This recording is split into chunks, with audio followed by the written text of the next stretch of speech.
Hello everyone, welcome to my YouTube channel Shiksha Bhoomi. मैं हूं जयप्रताप सिंह और जैसा कि मैंने आपसे कहा था कि यूपीएसआई का मैथ स्पेशल का बैच हम स्टार्ट करने वाले हैं, जहां पे हर हफ्ते आपको 5 वीडियोस मिलेंगे। सबसे पहले हम चैप्टर देखेंगे, चैप्टर के बाद हम प्रीवियस ईयर में आए हुए उस चैप्टर से जो भी क्वेश्चन है उसको हम देखेंगे। तो आज का पहला लेक्चर है। इस लेक्चर में हम देखेंगे नंबर सिस्टम। नंबर सिस्टम का पार्ट 1 है, जहाँ पे हम नंबर के बारे में बेसिक इंट्रोडक्शन देखने वाले हैं। तो आप भी यूपीएसआई की तैयारी करने वाले हो और मैथ सीखना चाहते हो तो हमारे इस चैनल को सब्सक्राइब कर सकते हो। इस चैनल को सब्सक्राइब कर लो और बेल आइकन को भी क्लिक कर लो कि ताकि जब भी हम कोई वीडियो अपलोड करें तो आपको उसका नोटिफिकेशन मिल जाए। तो चलिए हम स्टार्ट करते हैं इस वीडियो को।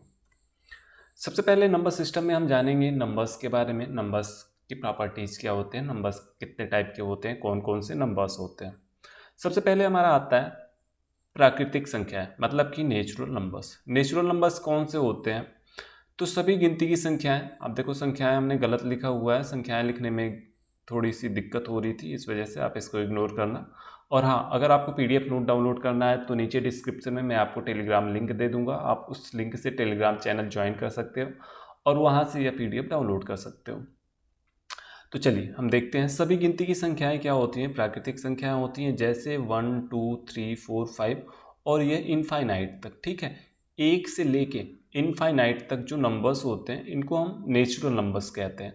अब यहाँ पे ध्यान देने वाली बात यह है कि नेचुरल नंबर में हमारा जीरो नहीं आता है और नेगेटिव वैल्यू नहीं आते हैं। यहाँ पे केवल पॉजिटिव वैल्यू आते हैं 1 2, और वो भी 1 से स्टार्ट होते हैं, इनफाइनाइट तक चले जाते हैं। ठीक है, ये हमारे होते हैं नेचुरल नंबर्स। अब हम बात करते हैं पूर्ण संख्याएं, होल नंबर्स। होल नंबर्स कौन से होते हैं? जब प्राकृतिक संख्याओं के साथ जीरो को भी ले लेते हैं, ठीक है, तो इन्हें पूर्ण संख्या कहते हैं। जैसे हमारी प्राकृतिक संख्या क्या होती है, 1 2 3 4 और इनफाइनाइट तक चले जाएंगे, तो यही हमारे नेचुरल नंबर्स होते हैं। अब इसके साथ जब हम जीरो को भी इंक्लूड कर लेंगे तो अब यह क्या हो गया हमारा, यह हमारा हो गया होल नंबर। तो होल नंबर क्या होता है? जीरो टू इनफाइनाइट, केवल पॉजिटिव वैल्यू जो होती है। जीरो को तो आपको पता है ना पॉजिटिव होता है ना नेगेटिव होता है। तो जीरो से इनफाइनाइट तक जब हम चले जाएंगे तो जो सारे नंबर्स आते हैं उनको हम होल नंबर्स कहते हैं। पूर्णांक, इंटीजर्स। इंटीजर्स क्या होते हैं? Include all whole numbers and their negative counterparts. ठीक है, तो जब हम होल नंबर्स के साथ उनके नेगेटिव काउंटर पार्ट्स को भी इंक्लूड कर लेते हैं तो उसको हम कहते हैं इंटीजर या पूर्णांक कहते हैं। तो इंटीजर क्या होता है? माइनस इनफाइनाइट से प्लस इनफाइनाइट तक। ठीक है, यहाँ पे -1 +1 +2 -2। ठीक है, माइनस इनफाइनाइट से प्लस इनफाइनाइट तक जो नंबर्स होते हैं उनको हम क्या कहते हैं? पूर्णांक कहते हैं। तो वही है, प्राकृतिक संख्याएं एक से इनफाइनाइट तक होती हैं और जब प्राकृतिक संख्याओं में हम जीरो इंक्लूड कर लेते हैं तो होल नंबर्स हो जाते हैं। और जब होल नंबर्स में हम नेगेटिव काउंटर पार्ट्स को ऐड कर लेते हैं, इंक्लूड कर लेते हैं, तो क्या हो जाते हैं? इंटीजर्स कहलाते हैं। अब हम बात करते हैं सम संख्याओं की। सम संख्याएं कौन सी होती हैं? जो दो से विभाजित हो जाए। अब दो से विभाजित कौन सी होती हैं?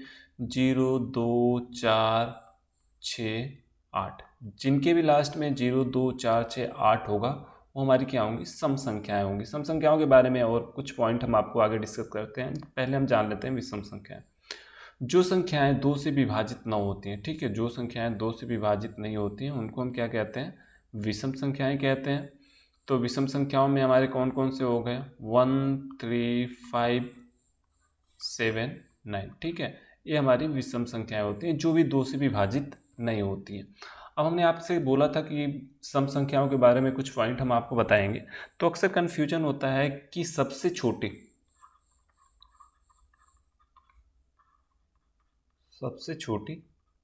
सम संख्या, ठीक है, सबसे छोटी सम संख्या कौन सी है? तो सबसे छोटी सम संख्या की हम बात करें तो सबसे छोटी सम संख्या होती है जीरो। ठीक है, तो आपको ये याद रखना है कि जीरो एक इवन नंबर है, एक सम संख्या है और सबसे छोटी सम संख्या भी जीरो ही है। लेकिन यहाँ पे क्वेश्चन आपसे कुछ चेंज करके पूछ सकता है। आपसे यह पूछ सकता है कि स्मॉलेस्ट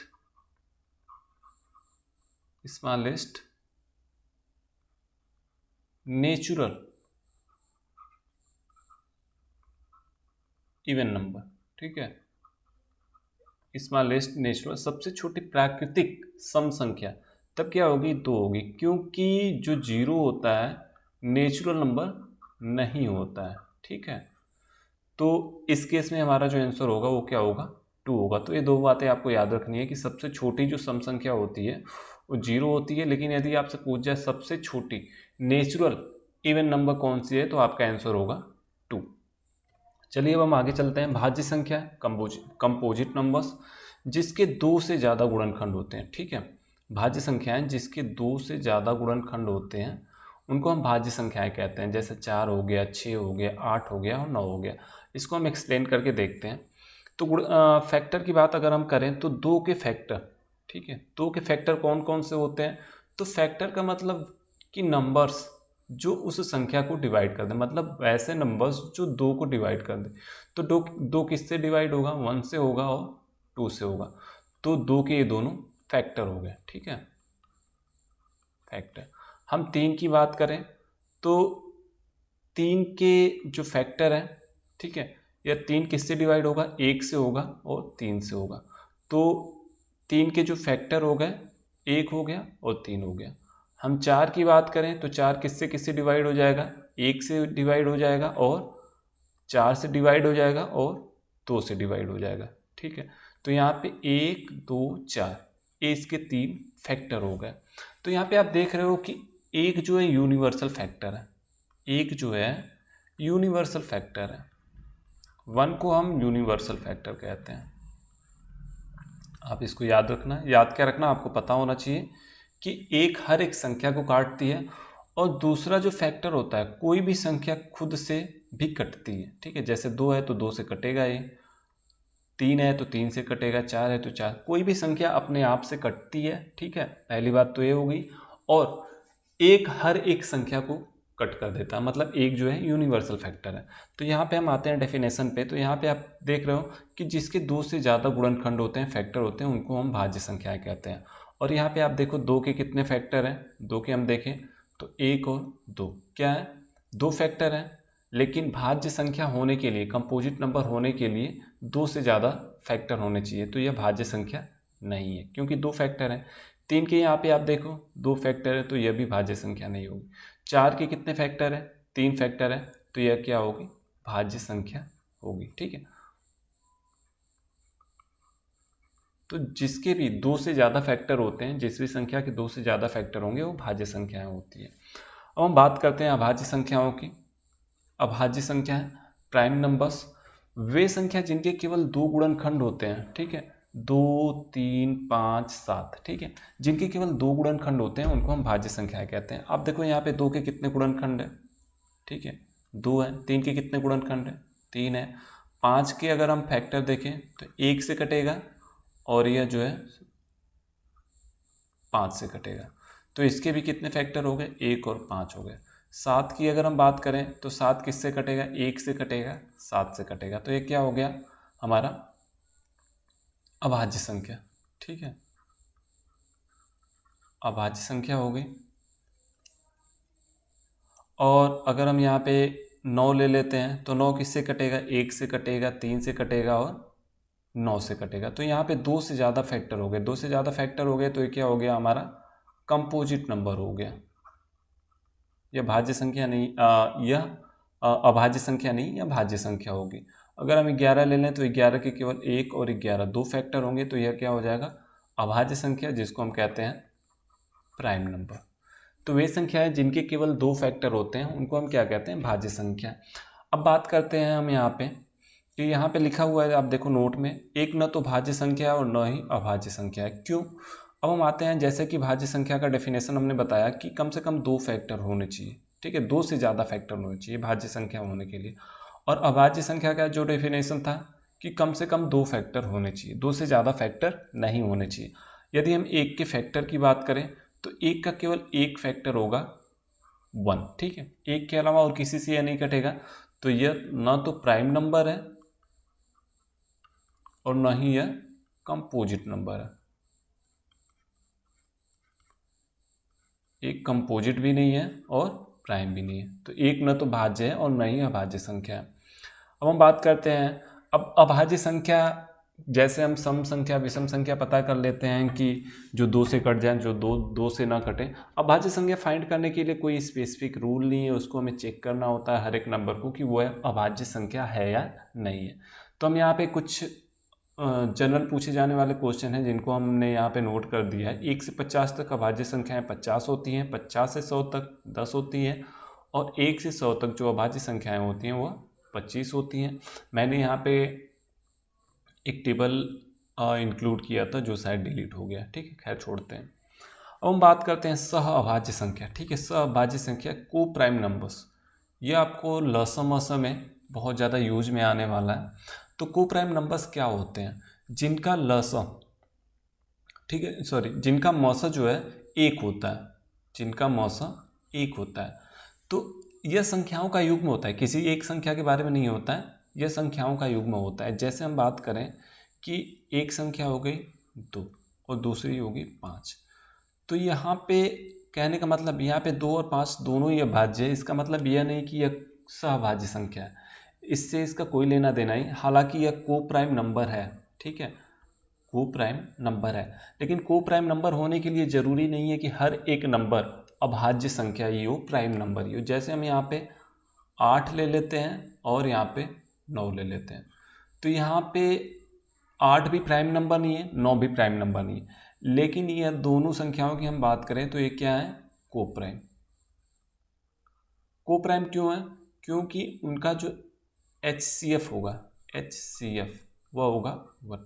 हम दूसरी भाषा में कह सकते हैं कि जो किसी एक संख्या से ना कटे, ठीक है।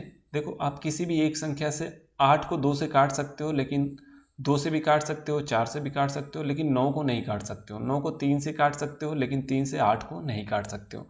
ऐसे ही हम यहाँ पे बात करें 8 और 14, ठीक है। अगर हम बात करें कि ये को प्राइम नंबर है कि नहीं है, तो 8 देखो यहाँ पे हमने लिखा हुआ है जो किसी एक संख्या से न कटे। तो यहाँ पे 2 से अगर 8 को हम काटेंगे तो कट जाएगा, या 4 हो जाएगा। 2 से यदि हम 14 को काटेंगे तो 7 हो जाएगा। तो दोनों ही 2 से कट रहे हैं, तो ये क्या है? को प्राइम नंबर्स नहीं है। 9 और 25 की हम बात करें, 25 5 से कट जाएगा, लेकिन 5 से 9 नहीं कटेगा। 9 3 से कट जाएगा, लेकिन 5 से, मतलब किसी एक संख्या से ये दोनों नहीं कट रहे हैं, तो ये क्या हो जाएंगे? को प्राइम। और नेक्स्ट आप ट्राई करके बताना कि ये को प्राइम नंबर है या नहीं है। अब हम आते हैं आगे, परिमेय संख्याएं। परिमेय संख्याएं क्या होती हैं? वे संख्याएं जो p/q के फॉर्म में लिखी जा सकती हैं। देखिए, परिमेय संख्याओं में अक्सर कन्फ्यूजन रहता है, इसको हम अच्छे से समझेंगे। वे संख्याएं जो p/q के फॉर्म में लिखी जा सकती हैं, ठीक है। और जहाँ पे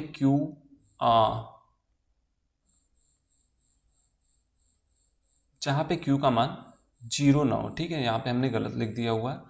यहाँ पे होगा q is not equal to 0, ठीक है, जहाँ पे q का मान 0 ना हो।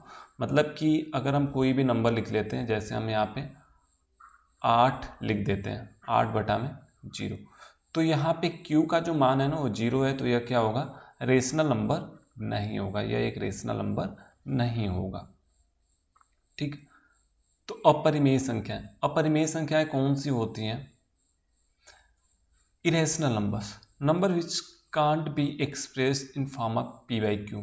वे संख्याएं जिनको हम p/q के रूप में नहीं लिख सकते, उनको हम क्या कहते हैं? अपरिमेय संख्याएं कहते हैं। अपरिमेय संख्याएं के एग्जाम्पल जैसे हैं √3, √2, √5, √7, √8। ये जो अंडर रूट है, जिनका भी हम अंडर रूट नहीं ले सकते हैं, जो इम्परफेक्ट नंबर है, जो इम्परफेक्ट स्क्वायर नंबर है, स्क्वायर रूट नंबर है, उनको हम, वो क्या होती है? हमारे इरेशनल नंबर होती हैं, अप्राकृतिक संख्याएं होती हैं। यहाँ पे आप देखो, अक्सर पूछे जाने वाला एक प्रश्न है, पाई एक अपरिमेय संख्या है या परिमेय संख्या है? तो पाई एक अपरिमेय संख्या है, क्योंकि पाई का जो ओरिजिनल मान होता है उसको हम क्या करते हैं? p/q के रूप में हम नहीं लिख सकते हैं। और 22/7 के बारे में यदि आपसे पूछा जाए तो 22/7 एक परिमेय संख्या होता है, क्योंकि हम p/q के रूप में लिख सकते हैं। अब कैसे p/q के रूप में लिख सकते हैं, चलिए हम आगे इसको समझते हैं। जैसे आप देखो, एक टर्मिनेटिंग डेसिमल होता है, तो जो टर्मिनेटिंग डेसिमल होता है उसको भी हम क्या कहते हैं? रेशनल नंबर, मतलब कि प्राकृतिक संख्या,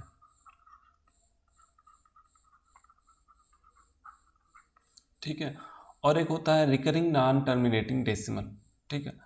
तो एक तो होता है, तो इसको भी हम क्या कहते हैं, रेशनल नंबर। अभी हम इसका एग्जांपल देखते हैं।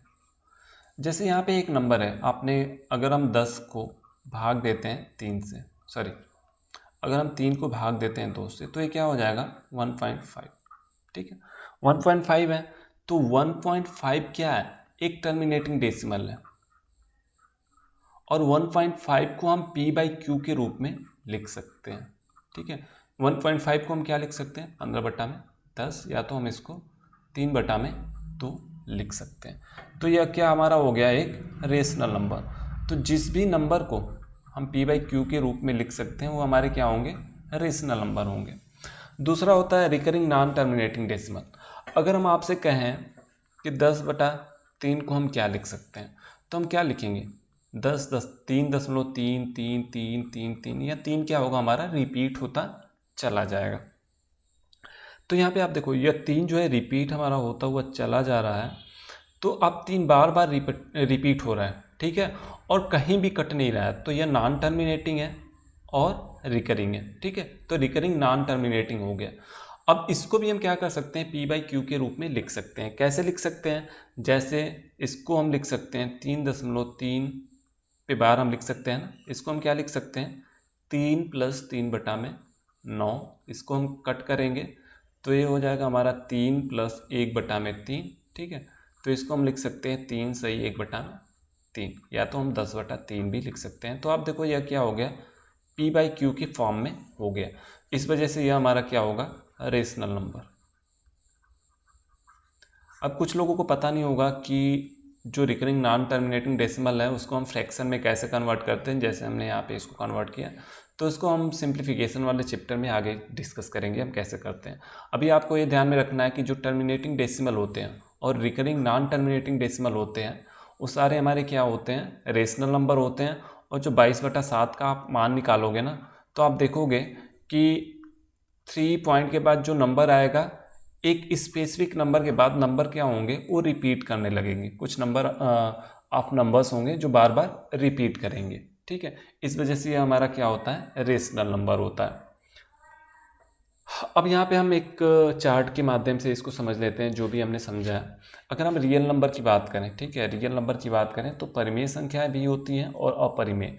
तो दोनों परिमेय और अपरिमेय दोनों ही संख्याएं क्या होती हैं, रियल नंबर्स होती हैं। फ्रैक्शन की हम बात करें, रेशनल नंबर की हम बात करें तो फ्रैक्शन जो भिन्न होते हैं वो क्या होते हैं, हमारे रेशनल नंबर होते हैं। इंटीजर्स जो होते हैं वो भी हमारे क्या होते हैं, रेशनल नंबर होते हैं।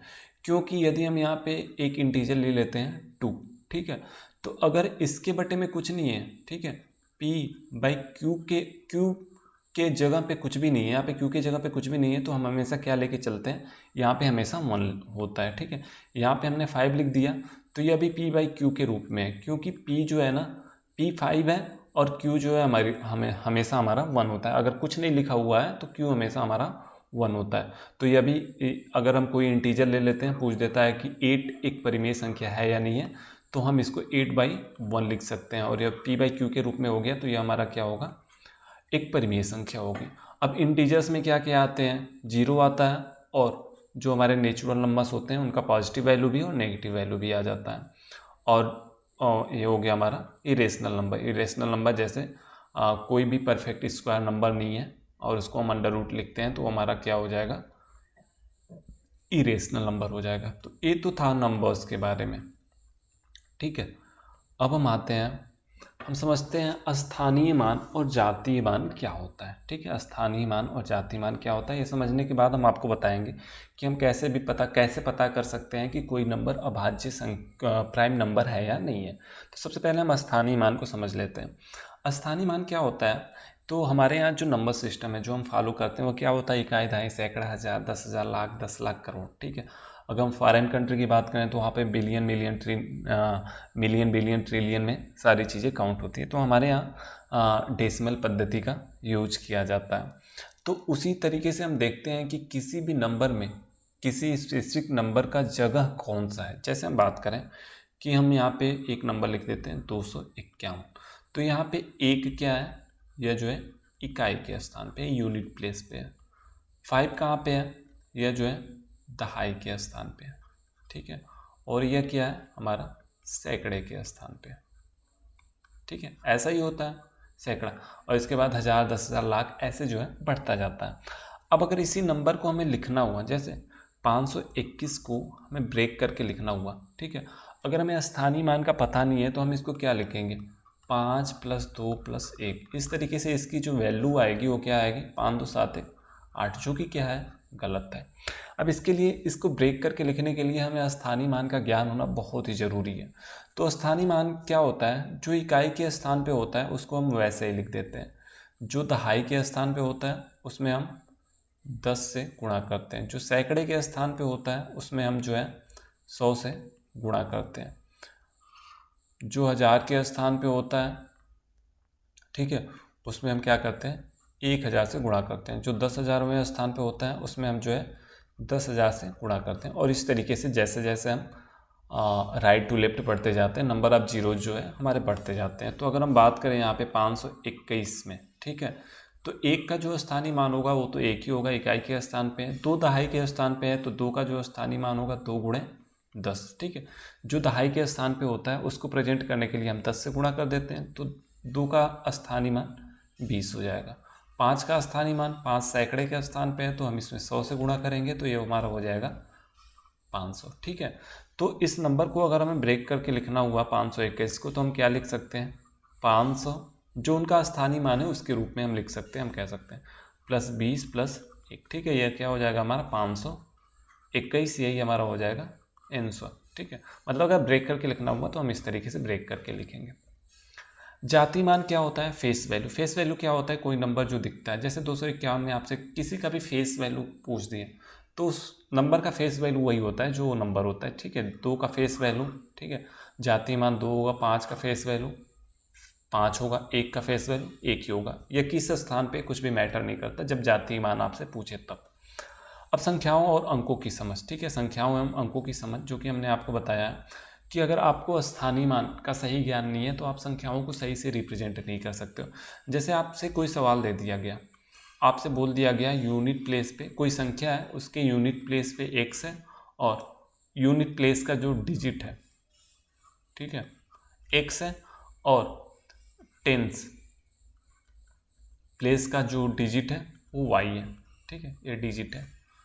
अब इसको हम कैसे लिखेंगे, इस नंबर को हम कैसे लिखेंगे, तो आपको पता है कि जो टेंस प्लेस पे मतलब दहाई के स्थान पे उसमें हमें 10 से गुणा करना है, तो हम इसमें क्या करेंगे, 10 × y प्लस इकाई के स्थान पे जो है उसको हम वैसे ही लिख देंगे, तो हमारा जो नंबर होगा यह हमारा नंबर होगा। इसी तरीके से आप देखो, अगर दे दिया गया कि मान लेते हैं x जो है यूनिट प्लेस पे है, y जो है टेंस प्लेस पे है और z जो है वो थाउजेंड्स प्लेस पे है, ठीक है। अब इस नंबर को हमें रिप्रेजेंट करना हुआ तो इसको हम कैसे लिखेंगे, जो 1000 प्लेस पे है उसमें हम 1000 से गुणा करेंगे तो ये क्या हो जाएगा, सॉरी टेंस और 100th, ठीक है, सैकड़े के स्थान पे है तो 100 × z + 10 × y + x, इस तरीके से उस नंबर को हम रिप्रेजेंट करेंगे। अब इससे रिलेटेड क्वेश्चन भी आते हैं जो कि हम आगे वाले लेक्चर में देखेंगे। इस लेक्चर में हम सारा कवर नहीं कर पाएंगे, बहुत बड़ा लेक्चर हो जाएगा। अब हम आगे चलते हैं और यहाँ पे हम भाज्यता के कुछ नियम हैं उनको हम देख लेते हैं। तो सबसे पहले हम 2 से भाज्यता की बात करेंगे। तो 2 से वे सभी संख्याएं भाज्य होती हैं जिनके अंत में 0, 2, 4, 6, 8, ठीक है। अगर आपसे कोई नंबर दे दिया गया 2815291, ठीक है, और आपसे पूछ दिया गया 2 से भाज्य है या नहीं है, तो आपको केवल लास्ट डिजिट देखना है। अगर लास्ट डिजिट में 0, 2, 4, 6, 8, ठीक है, ए नंबर्स हैं तब तो यह भाज्य होगा। अगर इसके अलावा कोई भी नंबर है तो यह 2 से भाज्य नहीं होगा, तो हम कह सकते हैं कि यह 2 से भाज्य नहीं होगा। 3 से भाज्यता का नियम, ठीक है, 3 से भाज्यता का नियम क्या होता है, जिन संख्याओं के अंकों का योग, ठीक है, 3 से भाज्य होता है वे संख्याएं भी 3 से भाज्य होती है। हम एग्जाम्पल देखते हैं। हमें एक नंबर दे दिया गया 281, हमसे ये पूछ दिया गया कि 3 से यह भाज्य होगी या नहीं होगी।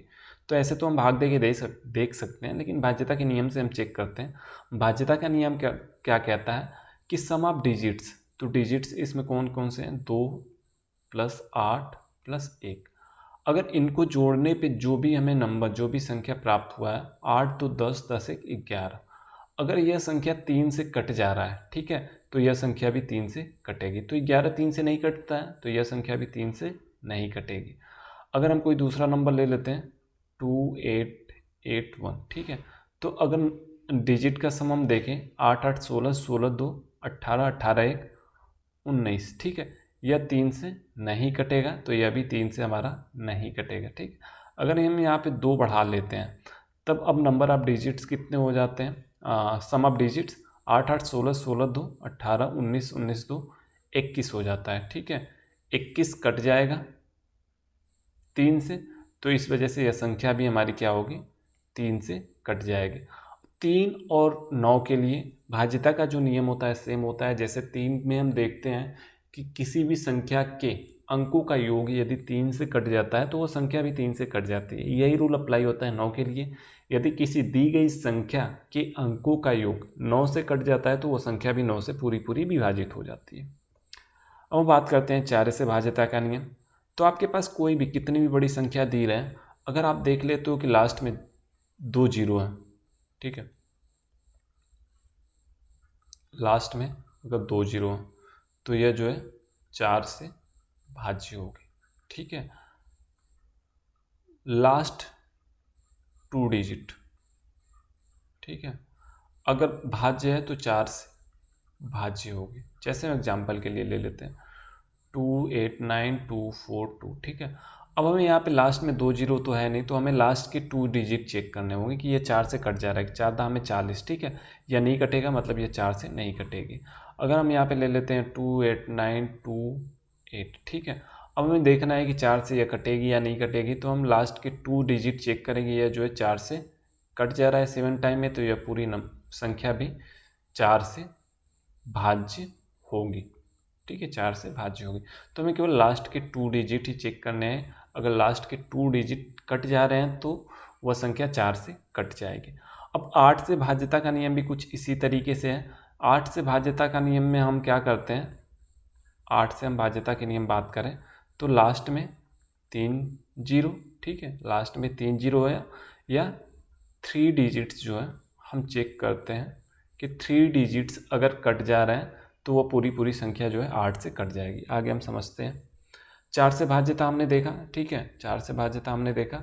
अब 5 से भाज्यता की हम बात करते हैं। तो 5 से भाज्यता की अगर हम बात करें तो 5 का जब भी आप टेबल पढ़ोगे तो आप देखोगे कि आपको केवल इकाई का अंक 0 मिलेगा या तो 5 मिलेगा। तो हम ये कह सकते हैं कि यदि यूनिट प्लेस पे 0 या 5 हो तो वो 5 से कट जाएगी। 6 से भाज्यता, 6 से भाज्यता का क्या नियम है, तो 6 से भाज्यता का नियम है कि हम देख लेते हैं कि कोई संख्या 2 और 3 दोनों से ही कट रही है तो संख्या 6 से भी कटेगी। जैसे हम एग्जांपल यहाँ पे देखते हैं, हमें ये चेक करना है कि एग्जांपल के लिए हम कोई छोटा सा नंबर लेते हैं, ठीक है, 18 6 से कटे। हमें पता है कि 18 6 से कट जाएगा, लेकिन हम जो भाज्यता का नियम पढ़े हैं उससे हम देखते हैं। तो हमें पहले चेक करना होगा, क्योंकि बड़ा नंबर है तो हमें चेक करना होगा। 6 से हम डायरेक्ट चेक करें, यहाँ तो हमें टेबल याद है 6 का 6 3 18 हम कर सकते हैं। लेकिन अगर कोई बड़ा नंबर है तो हम 6 से तुरंत कट नहीं कर सकते हैं, तो उसके लिए हमें क्या करना पड़ेगा, भाज्यता जांच करनी पड़ेगी। तो 6 से भाज्यता का नियम कहता है कि 2 से भी कटना चाहिए, 3 से भी कटना चाहिए। तो लास्ट में 8 है, ठीक है, 2 से कटेगा। और 8 1 9, इनके डिजिट्स का जो सम है वो 9 है, तो 9 जो है 3 से कट जाएगा, मतलब यह 3 से भी कट रहा है। और इन दोनों से कट रहा है, मतलब कि 6 से भी यह क्या होगा, कटेगा। कोई हम बड़ा नंबर ले लेते हैं 981242, ठीक है। अब हम यहाँ पे देखते हैं यह 2 से तो कैंसिल हो जाएगा, ठीक है। अब 3 से हम चेक करते हैं तो 9 9 18 18 4 22 22 2 24 2 26, ठीक है, 26 यहाँ पे आ रहा है, तो मतलब कि यह जो है 3 से नहीं कटेगा। अगर हम यहाँ पे एक नंबर बढ़ा लेते हैं 982242, ठीक है, तो अब यह 2 से तो कैंसिल होगा ही होगा। और यहाँ पे हम देख रहे हैं 9 9 18 19 19 2 21 4 25 2 27, ठीक है, इनका जो सम आ रहा है 27 आ रहा है, जो कि 3 से कैंसिल हो जाएगा।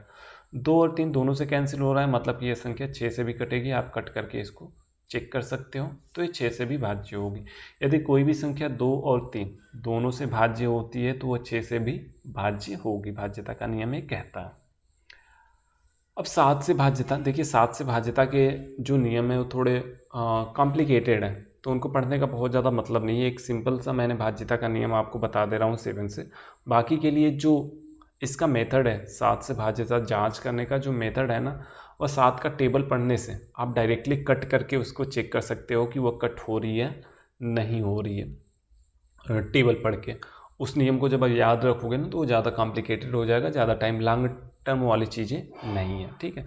तो इसलिए मैंने जो मेथड है उसको हमने यहाँ पे लिखा नहीं है। एक सिंपल सा मेथड मैं आपको बता रहा हूँ।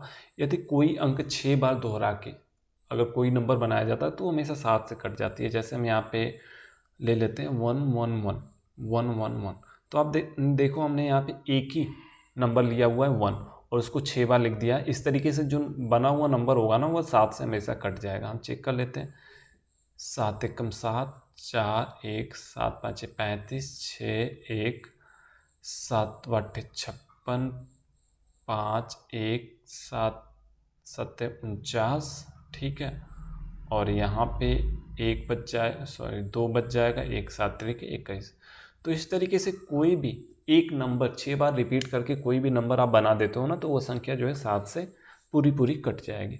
अब 8 से भाज्यता का नियम हमने बताया आपको कि लास्ट में या तो 3 जीरो, ठीक है। अब देखो यहाँ पे 3 जीरो या तो लास्ट के जो 3 डिजिट हो ना वो 8 से कट जाए। जैसे हमें यहाँ पे 8 से भाज्यता जांच करनी है तो हम यहाँ पे केवल लास्ट के 3 डिजिट चेक करेंगे कि कट जा रहा है कि नहीं। तो अगर हम यहाँ पे बात करें तो इस नंबर में यदि हम बात करें लास्ट के 3 डिजिट 308 है तो इसको हम डिवाइड करके देख लेते हैं। 8 3 24, 6 बचा। और तो ये क्या होगा, लास्ट के 3 डिजिट 8 से नहीं डिवाइड हो रहे हैं तो ये अभी 8 से हमारा डिवाइड नहीं होगा। तो हमें लास्ट के 3 डिजिट केवल चेक करने हैं। हम बहुत ज़्यादा डीप में नहीं जा रहे हैं। आई होप आपको ये सारी चीज़ें पता भी होंगी और इतना एक्सप्लेनेशन इसके लिए इनफ है। अब 9 से भाज्यता का नियम हमने बताया था, वही नियम है जो 3 से भाज्यता का है। 9 से भाज्यता का नियम क्या कहता है कि यदि किसी दिए गए संख्या के सभी अंकों का योग 9 से भाज्य हो जाता है तो संख्या भी 9 से भाज्य होती है। जैसे हम एक उदाहरण हम यहाँ पे लेते हैं। जैसे मैं चेक करना है 81 81 81 81, कोई भी नंबर हम ले लेते हैं ऐसे। तो हम यहाँ पे चेक करेंगे 819 819 819 819, तो ये 9 चौका कितना हो गया 36, ठीक है। 36 9 से कट जाएगा, ठीक है, 4 बार में। तो यह नंबर भी क्या होगा 9 से भाज्य होगा। बस हमें यही जांच करना है कि कोई भी नंबर यदि दिया गया तो उसके डिजिट्स जो हैं उनका सम यदि 9 से कट जा रहा है तो वो संख्या भी 9 से कट जाएगी। 10 से भाज्यता का नियम बहुत ही सिंपल है, लास्ट में 0 होना चाहिए। 11 से भाज्यता का नियम, 11 से भाज्यता का नियम थोड़ा सा कॉम्प्लिकेटेड हो जाता है। चलिए हम इसको देखते हैं। तो 11 से भाज्यता का नियम क्या कहता है, ठीक है। हम कोई नंबर ले लेते हैं 1 2 3 4 5 6 7, ठीक है। अब यहाँ पे हम एक चीज़ देखेंगे, जब भी 11 से भाज्यता हमें जांच करनी होगी तो हम यहाँ पे जो इवन प्लेस पे है और जो ऑड प्लेस पे, मतलब जो सम स्थानों पे नंबर है और जो विषम स्थानों पे नंबर है। तो पहले हम विषम स्थानों पे जो नंबर है उनको हम चतुर्भुज से घेर दे रहे हैं। पहला स्थान विषम स्थान होता है, तीसरा स्थान विषम स्थान होगा और पांचवा स्थान विषम स्थान होगा और सातवां स्थान विषम स्थान होगा। तो 2 कैटेगरी में हमें डिवाइड करना है। सबसे पहले हमें क्या करना है कि जो विषम स्थान पे नंबर है उनको अलग कर लेना है और जो सम स्थान पे नंबर है उनको हमें अलग कर लेना है। और जो सम स्थान पे है उनको हम सर्कल से इंडिकेट कर रहे हैं, ठीक है, सर्कल। अब हमें इन दोनों का अलग अलग सम निकाल लेना है। तो विषम स्थान पे जो नंबर्स हैं 1 3 5 और 7, इनका हम सम देखेंगे तो 1 और 3 4 5 4 9 9 7 16 हो गया, ठीक है। तो इनका जो सम हो गया वो हो गया 16। अब जो सम स्थान पे हैं उनका सम हम देख लेते हैं 2 4 और 6। तो 2 और 4 6 6 6 12, इनका सम हो गया 12, ठीक है। अब हम क्या करेंगे, सम place minus, sorry, odd minus even, minus नहीं ये डिफरेंस होगा, ठीक है। डिफरेंस मतलब माइनस प्लस से हमें कोई मतलब नहीं होता, जो बड़ा होता है उस पर हम घटा। तो ऑड प्लेस पे जो नंबर्स है उनका जो सम आया है, ठीक है, और इवन प्लेस पे जो नंबर है उनका जो सम आया उनका हम डिफरेंस निकाल लेते हैं, ठीक है। तो ऑड मतलब क्या हो गया कि जो हमारे विषम स्थानों पे है, तो विषम स्थान पे जो है उनका सम कितना है 16, और जो सम स्थान पे है उनका सम कितना है 12, इनका जो डिफरेंस हो गया 4 हो गया, ठीक है।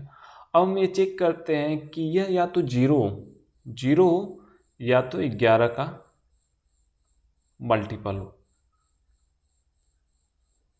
11 का मल्टीपल मतलब 11, 11 दूना 22, 33, 44, 55 ए हो। अगर किसी दी गई संख्या के सम स्थानों पर स्थित अंकों का योग उसी संख्या के विषम स्थानों पर स्थित अंकों के योग का अंतर, ठीक है, सम स्थानों पे स्थित अंकों का योग उसी संख्या में विषम स्थान पे स्थित अंकों के योग का अंतर, ठीक है, 0 हो या 11 का मल्टीपल हो, तो वह संख्या 11 से भाज्य होगी। तो यहाँ पे आप देखो यह 4 है, ठीक है, 4 है तो यह क्या होगा 11 से भाज्य नहीं होगा। अगर हम यहाँ पे 4 लिख लेते हैं, ठीक है, 4 यदि हम यहाँ पे लिख लेते हैं तो सम स्थान जो हमारे हैं सम स्थानों पे जो अंक हैं उनका योग कितना हो जाएगा, ठीक है, 2 4 2 6 6 12 12 4 16, ठीक है, तो यह 16 हो जाएगा। और इस केस में, ठीक है, हम यहाँ पे लिख देते हैं, इसको हम रहने देते हैं, 16 माइनस 16 यह क्या हो जाएगा 0। अब जब यह 0 आ जा रहा है तो 11 से यह क्या होगा भाज्य होगा। 0 की जगह अगर 11 आ जाए, 22 आ जाए, 33 आ जाए, 44 आ जाए, मतलब 11 का कोई भी मल्टीपल आए तो वह क्या होगा 11 से भाज्य हो गया। अब जो यह संख्या है हमने जो लिखी है 1 2 3 4 5 6 7 और 4, यह क्या होगी 11 से भाज्य हो जाएगी। तो 11 से भाज्यता का नियम क्या कहता है, किसी संख्या में उसमें सम स्थानों पर स्थित अंकों का योग उसी संख्या के विषम स्थानों पर स्थित अंकों के योग का जो अंतर होता है या तो वह 0 हो या 11 का मल्टीपल हो, दोनों ही केस में वो संख्या क्या होगी 11 से पूरी पूरी विभाजित हो जाएगी, ठीक। तो 11 से भाज्यता हमने देख ली। अब हम देखते हैं 12, 14 और 15 से भाज्यता, ठीक है। अब 12, 14 और 15 से भाज्यता की जांच या किसी भी बड़े नंबर से हम भाज्यता की जांच करने के लिए, जैसे आपसे कह दिया गया कोई बहुत बड़ा नंबर दे दिया गया और उसमें आपसे कह दिया गया कि 35 से भाज्यता जांच करें, ठीक है, 35 से भाज्यता जांच करें या यह संख्या 45 से कटेगी या नहीं कटेगी, तो आपको 45 तक का भाज्यता का नियम तो याद नहीं होगा, पता नहीं होगा। इस केस में हम करते क्या हैं, कैसे हम करते हैं, तो कोई भी ऐसी संख्या जिसका हम को प्राइम फैक्टर बना सकते हैं, तो को प्राइम फैक्टर बना के हम चेक कर लेते हैं उनसे भाज्यता का नियम, यदि सेटिस्फाई होता है तो वो संख्या भी उस संख्या से भाज्य होती है। जैसे हम एग्जांपल से हम इसको समझाते हैं, जैसे हमें 12 से भाज्यता चेक करनी है, ठीक है, 12 से भाज्यता हमें चेक करनी है, तो 12 के जो फैक्टर होंगे ना को प्राइम फैक्टर, एक तो हम 1 गुणे 12 भी लिख सकते हैं, ठीक है, तो इसको आप इग्नोर कर दो, ठीक है। इसको हम क्या लिख सकते हैं 3 गुणे 4 भी लिख सकते हैं और 2 गुणे 6 भी लिख सकते हैं। तो यहाँ पे अगर को प्राइम फैक्टर की हम बात करें तो को प्राइम फैक्टर कौन सा बन रहा है, तो 1 से तो हर एक नंबर डिवाइड होता है और खुद से भी डिवाइड होता है, ये तो जानने मतलब हमें पता ही है, तो इसको इसलिए हमने इग्नोर किया। अब हम यहाँ 2 और 6 की बात करें तो ये को प्राइम नंबर्स नहीं है, ठीक है, को प्राइम नहीं है। और यह इसकी अगर हम बात करें तो यह क्या है को प्राइम नंबर है, ठीक है। तो कोई भी बड़ी संख्या जो होती है उससे यदि हमें भाज्यता जांच करनी है तो उसका को प्राइम फैक्टराइजेशन हम कर लेते हैं और जो भी फैक्टर होते हैं उनसे हम जांच कर लेते हैं, यदि दोनों ही फैक्टर से कट जाती है कोई संख्या तो उस दी गई संख्या से भी कटती है।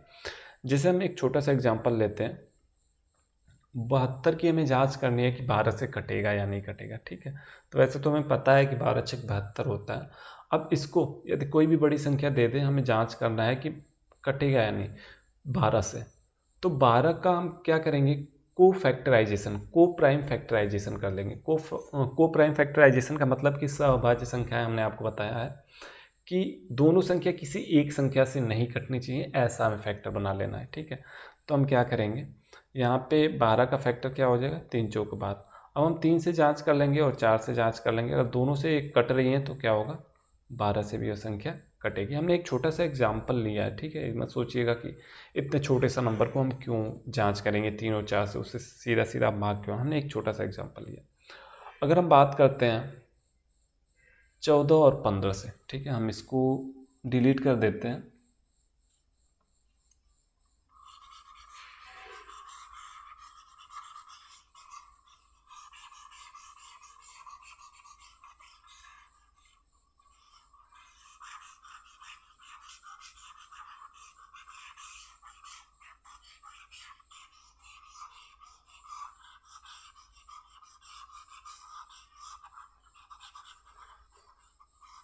ठीक, तो हमने डिलीट कर दिया। तो हम क्या बात कर रहे हैं, 14 से हमें जांच करना है कि कोई नंबर कटेगा या नहीं कटेगा। तो 14 का क्या हम करेंगे, को फैक्टराइजेशन। तो इसको हम 2 गुणे 7 लिख सकते हैं। अब हम 2 से चेक कर लेंगे कोई संख्या कट रही है या नहीं कट रही है, और हम 7 से जांच कर लेंगे कि कोई संख्या कट रही है या नहीं कट रही है। जैसे कि हम एक एग्जाम्पल ले लेते हैं, 308 की हमें जांच करनी है कि ये 14 से कटेगा या नहीं कटेगा। तो ऐसे 14 का पहाड़ा तो हम पढ़ के, टेबल पढ़ के हम इसको चेक कर सकते हैं, लेकिन हम इस तरीके से जो फैक्टराइजेशन, को फैक्टराइजेशन मेथड है, इसको हम जांच करना चाहते हैं। तो इसमें हम क्या करेंगे, 14 से हमें जांच करनी है कि यह कटेगा या नहीं कटेगा। तो पहले हम 2 से जांच कर लेंगे, क्योंकि 14 का को प्राइम फैक्टर जब हम बनाएंगे तो 2 गुणे 7 बनेगा, ठीक है। तो 2 से हम जांच कर लेंगे और 7 से हम जांच कर लेंगे। अगर दोनों से कट जाता है तो 14 से भी कटेगा। तो 2 से हम देख रहे हैं लास्ट में 8 है, 2 से कट जाएगा। 7 से हम बात करें, 7 चौक 28, 7 चौक 28, 7 से भी कट जा रहा है, मतलब यह नंबर जो है 14 से कटेगा। ऐसे ही 15 का अगर हम को प्राइम फैक्टर बनाए तो क्या होगा, 3 गुणे 5। तो हमें क्या जांच करना होगा, कोई संख्या 3 से भी कट रही है और 5 से भी कट रही है तो 15 से भी कट जाएगी।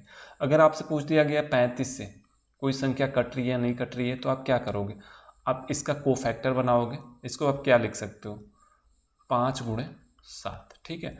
तो आप 5 से जांच करोगे और 7 से जांच करोगे। 5 से का मतलब कि यूनिट डिजिट में 5 होना चाहिए, तो पता चल जाएगा आपको। और 7 से आप चेक कर लोगे, 7 से कट रहा है तो 35 से भी कट जाएगी संख्या। अगर आपसे 45 से पूछ दिया, ठीक है, 45 से कोई संख्या कट रही है या नहीं कट रही है, तो इसका को प्राइम फैक्टर क्या होगा, 9 गुणे 5। आप 5 से जाँच कर लोगे, 9 से जाँच कर लोगे, अगर दोनों से संख्या कट रही है तो 45 से भी कटेगी। आपसे 72 से पूछ दिया गया, 72 से कोई संख्या कट रही है या नहीं कट रही है, तो इसका को प्राइम फैक्टर क्या होगा, 9 गुणे 8, ठीक है। 9 से जांच कर लोगे और 8 से जांच कर लोगे, अगर दोनों से कोई संख्या कट रही है तो 72 से भी वो संख्या कटेगी।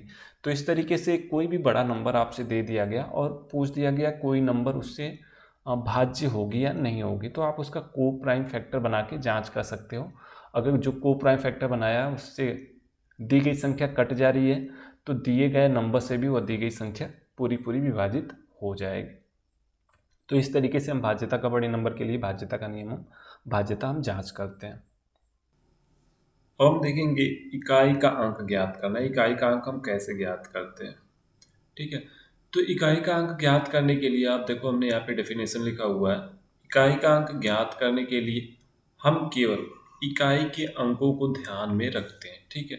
जब भी हमें इकाई का अंक ज्ञात करना होता है तो हम केवल इकाई के अंकों को ध्यान में रखते हैं। जैसे आप देखो एग्जाम्पल हमने लिया हुआ है, 24 मल्टीप्लाई विथ 200, 49 मल्टीप्लाई विथ 300, 3946। तो यहाँ पे आप देखो, हमें 24 से मतलब नहीं है, यूनिट डिजिट से केवल मतलब है। यूनिट डिजिट क्या है, 4, इसमें यूनिट डिजिट क्या है, 9, और इसमें यूनिट डिजिट क्या है, 6। तो हमें केवल यूनिट डिजिट का ही मल्टीप्लिकेशन करना है, उसके बाद हमें यूनिट डिजिट पे क्या नंबर आएगा वो हमें पता चल जाएगा। तो आप देखो, हमने यहाँ से 4 लिया है, सेकेंड वाले से 9 लिया है और यहाँ पे 6 लिया है। जो भी हमारा आंसर आएगा, हमें इन दोनों से कोई मतलब नहीं है, केवल यूनिट डिजिट वाले प्लेस पे जो नंबर है उससे हमें मतलब है। तो हमारा जो यूनिट डिजिट आएगा वो 6 आएगा, ठीक है। हम एक और एग्जांपल देखते हैं यहाँ पे। जैसे हम लेते हैं 289 × 842 × 386 × 392, ठीक है।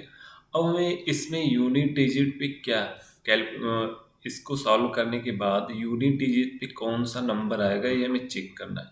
तो हमें यहाँ पे क्या करना है, हमें हर एक नंबर से केवल यूनिट डिजिट जो है उसको पिक करना है, ठीक है। तो हम यहाँ से इसको लेते हैं, हम यहाँ से 9 को लेंगे और यहाँ पे 2 में मल्टीप्लाई करेंगे।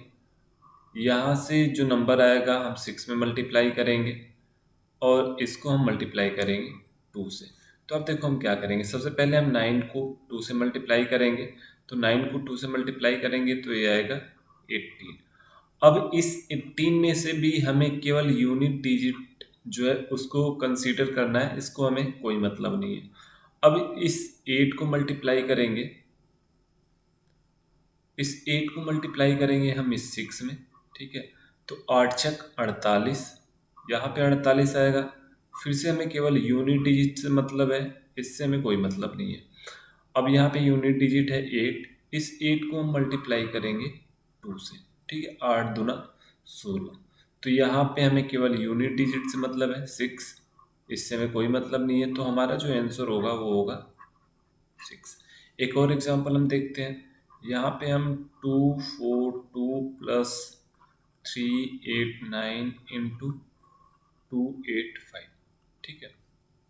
अब यहाँ से हम यूनिट डिजिट लेंगे 2 एंड यहाँ से हम 9 लेंगे और यहाँ से हम 5 लेंगे। लेकिन अब यहाँ पे देखो, मैं आता हूँ अपने स्लाइड पे, तो अब देखो लास्ट में हमने एक नोट लिखा हुआ है। नोट क्या है? इकाई का अंक ज्ञात करने के समय बोर्डमास नियमों का पालन करना, मतलब ध्यान में रखना चाहिए। तो बोर्डमास नियम क्या होते हैं? कैलकुलेशन आर्डर, ठीक है। अगर आपको बोर्डमास नहीं पता है तो हम इसको सिंप्लीफिकेशन में डिस्कस करेंगे। ये होता है हमारा कैलकुलेशन का आर्डर। कैलकुलेशन आर्डर क्या होता है? पहले डिवीजन होता है, फिर मल्टीप्लिकेशन होता है, एडिशन होता है, सब्सट्रैक्शन होता है, ठीक है। और उसके भी पहले जो होता है वो ब्रैकेट होता है। तो ये हमारा कैलकुलेशन का आर्डर होता है, इसको हमें फॉलो करना होता है, ठीक है। हम यदि नहीं फॉलो करते हैं तो हमारा जो आंसर आएगा वो गलत आ जाएगा। जैसे हम यहाँ पे बात करें तो यहाँ पे आप देखो, यहाँ पे तो हर जगह मल्टीप्लिकेशन था, ठीक है। तो हमने क्या किया, यूनिट डिजिट लिया, पिक किया और यूनिट डिजिट से मल्टीप्लाई करते हुए हम चले गए। हमारा जो आंसर था वो आ गया यहाँ पे 6। लेकिन यहाँ पे देखो, यहाँ पे प्लस है, तो अगर हम यूनिट डिजिट यहाँ से लेते हैं तो क्या होगा, 2 प्लस 9 इंटू 5। अब यहाँ पे हम ऐसा नहीं कर सकते कि 2 प्लस 9 को ये हमारा पहला स्टेप होगा, क्योंकि कैलकुलेशन आर्डर में पहले आता है मल्टीप्लिकेशन, उसके बाद आता है एडिशन। तो हम पहले इस स्टेप को फॉलो करेंगे। 9 पचे 45, ठीक है। यहाँ पे हमारा यूनिट डिजिट पे 5 आया है, इससे हमें कोई मतलब नहीं है। अब इस 5 को हम क्या करेंगे, इस 2 में ऐड कर देंगे, तो 5 इंटू 7, यही हमारा क्या होगा, आंसर। तो कहने का मतलब ये है कि जब भी ऐसा मिस्टेक, ह्यूमन एरर ऐसे हो जाते हैं कि जब हम यूनिट डिजिट फाइंड करते हैं तो हम यहाँ पे सिंबल्स का ध्यान नहीं देते हैं और हम जो कैलकुलेशन आर्डर होता है उसको हम मिस कर देते हैं और हमारा आंसर जो है गलत आ जाता है। चलिए, अब हम बात करते हैं घात, ठीक है। घात वाली संख्याओं की इकाई का अंक ज्ञात करना, ठीक है। कैसे हम घात वाली संख्याओं की इकाई का अंक ज्ञात करते हैं, तो यहाँ पे हमने डेफिनेशन लिखा हुआ है। आप टेलीग्राम चैनल से ये पीडीएफ डाउनलोड करके वहाँ से डेफिनेशन आप पढ़ सकते हो। हम सीधे आपको एग्जाम्पल पे ले चलते हैं। हम पहले इसको डिलीट कर देते हैं।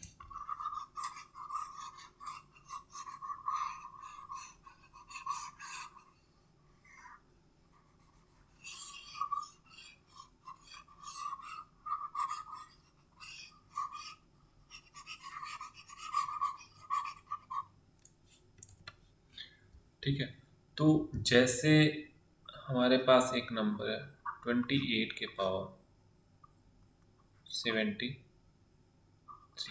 ठीक है। अब यहाँ पे आप देखो कि 28 का 73 पावर कैलकुलेट कर पाना हमारे लिए एक तरीके से इम्पॉसिबल सा है।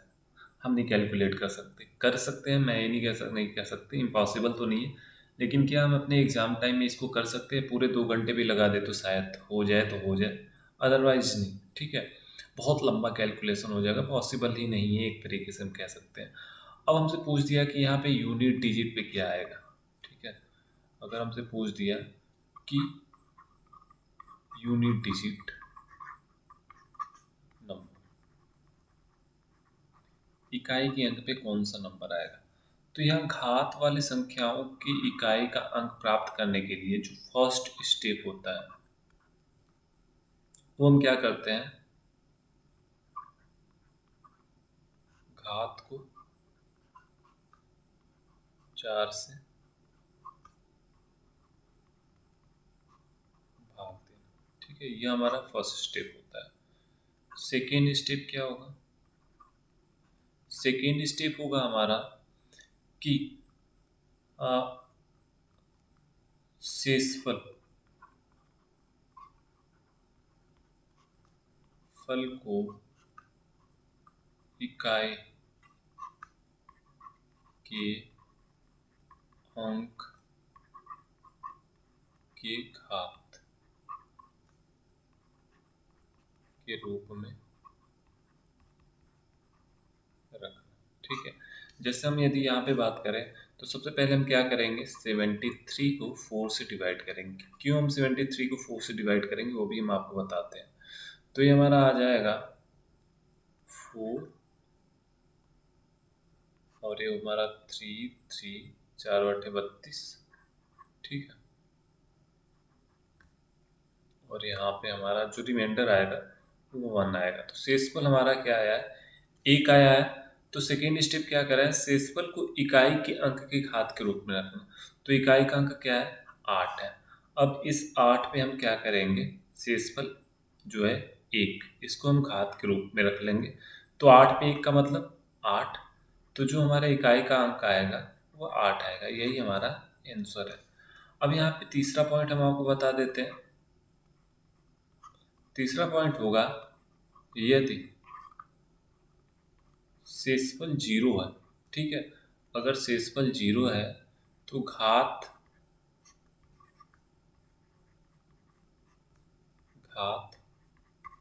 4 लेंगे। ठीक है, जैसे कि अगर यहाँ पे 72 होता तो हमारा शेषफल रिमाइंडर यहाँ पे 0 आता, और जब 0 आता तो उस केस में हम क्या करते हैं कि 8 के पावर में हम 4 रखते हैं। हम एक दो और एग्जांपल देखते हैं, फिर हम आपको बताते हैं कि हम यहाँ पे 4 ही क्यों लेते हैं। और जैसे हमारे पास एक दे दिया 27, इसके पावर में दे दिया 132। ठीक है, तो पहला स्टेप हमारा क्या होगा, 4 से हम डिवाइड करेंगे 132 को। ठीक है, घात को हम 4 से भाग देंगे, 4 दें 12, 4 दें 12। ठीक है, तो हमारा जो रिमाइंडर आया है 0 आया। जब 0 आएगा तो हम घात में क्या रखेंगे, 4 रखेंगे। तो यहाँ पे हम क्या लेंगे, 7 की पावर 4। अब यह क्या हो जाएगा, 7 गुणे 7 गुणे 7 गुणे 7, 7 7 49। ठीक है, 4 से हमें कोई मतलब नहीं, 9 7 63, 6 से हमें कोई मतलब नहीं, 3 7 21, 2 से हमें कोई मतलब नहीं। जो 1 होगा यही हमारा क्या होगा, आंसर होगा, यूनिट डिजिट नंबर।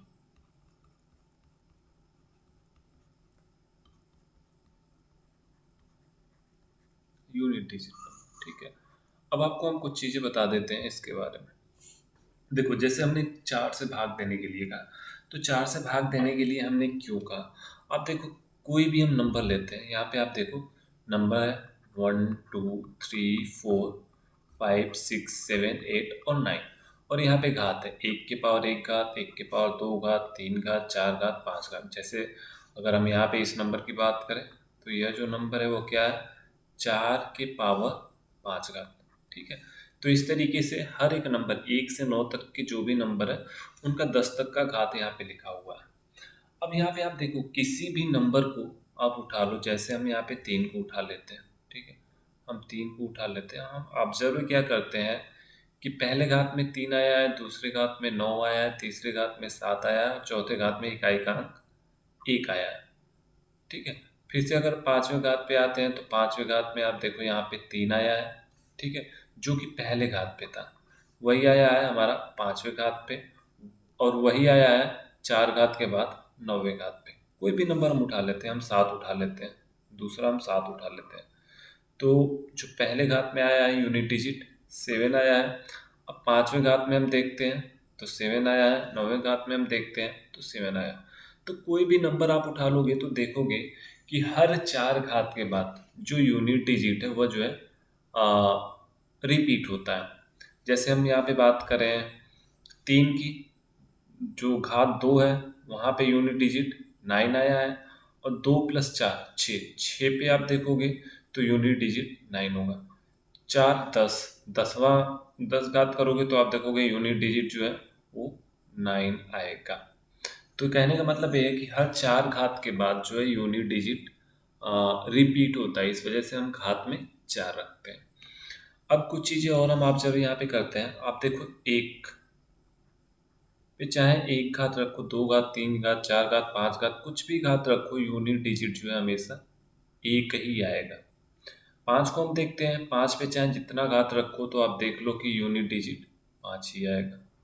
6 की हम बात करें तो 6 पे चाहे जितने घात रखो यूनिट डिजिट 6 ही आएगा, आप देख सकते हो।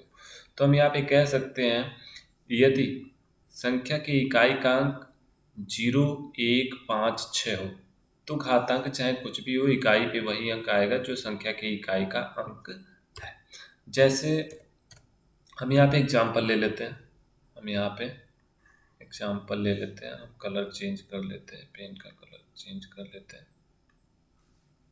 यहाँ पे हम एग्जाम्पल ले लेते हैं 286, ठीक है, पावर के 1099, ठीक है, ये पावर।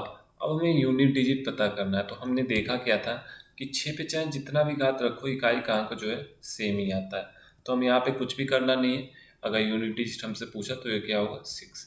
ऐसे ही 285, इसके पावर में एक्स चाहे जो भी हो, 1000 2000 5000 जो भी वैल्यू हो एक्स की, यहाँ पे हमारा यूनिट डिजिट क्या होगा 5 ही होगा।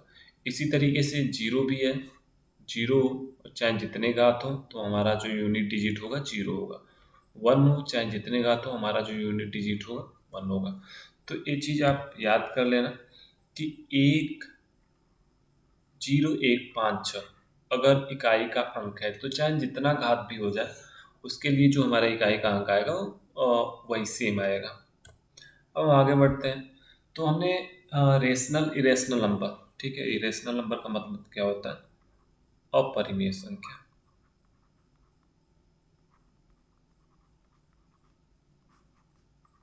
अपरिमेय संख्या, ठीक है। पीछे हमने परिमेय और अपरिमेय संख्याएं पढ़ी थी। अब यहाँ पे कुछ प्रॉपर्टीज हैं जिनसे क्वेश्चन पूछ देते हैं। पिछले साल के मतलब 2017 के पेपर में भी, यूपीएसआई के पेपर में एक क्वेश्चन पूछा था, इस वजह से हमने सोचा यहाँ पे इसको एक्सप्लेन कर देते हैं। तो प्रॉपर्टीज क्या होते हैं, प्रॉपर्टीज से मतलब यहाँ पे है, अगर हम एक रेशनल नंबर लेते हैं और उसको ऐड करते हैं इरेशनल नंबर,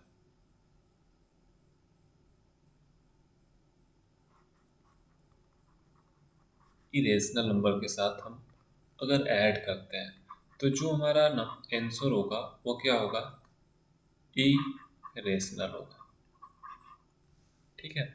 जैसे रेशनल नंबर हम ले लेते हैं, कोई भी नंबर ले लेते हैं 5, और कोई भी हम इरेशनल नंबर ले लेते हैं √2।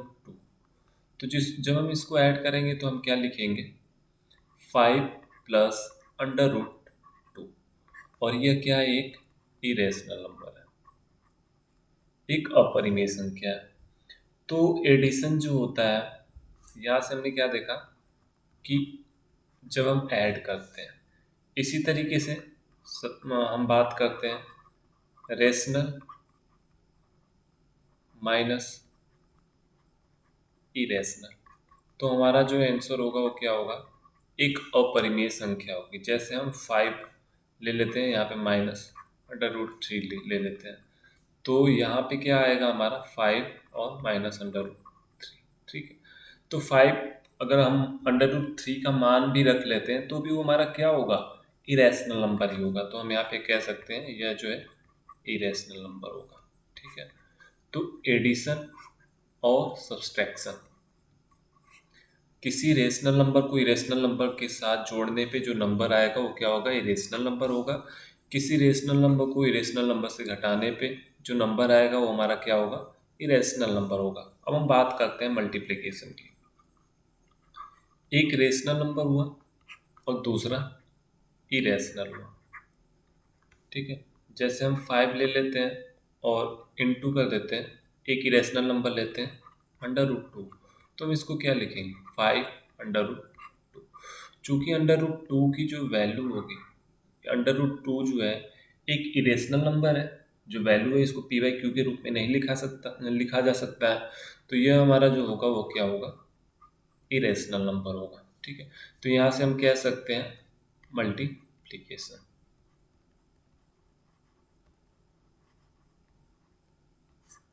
हम कह सकते हैं रेशनल नंबर को इरेशनल नंबर के साथ जोड़ने पे जो नंबर आएगा वो क्या होगा, इरेशनल होगा। रेशनल नंबर को इरेशनल नंबर से जोड़ने पे घटाने पे जो हमारा नंबर आएगा वो इरेशनल नंबर होगा।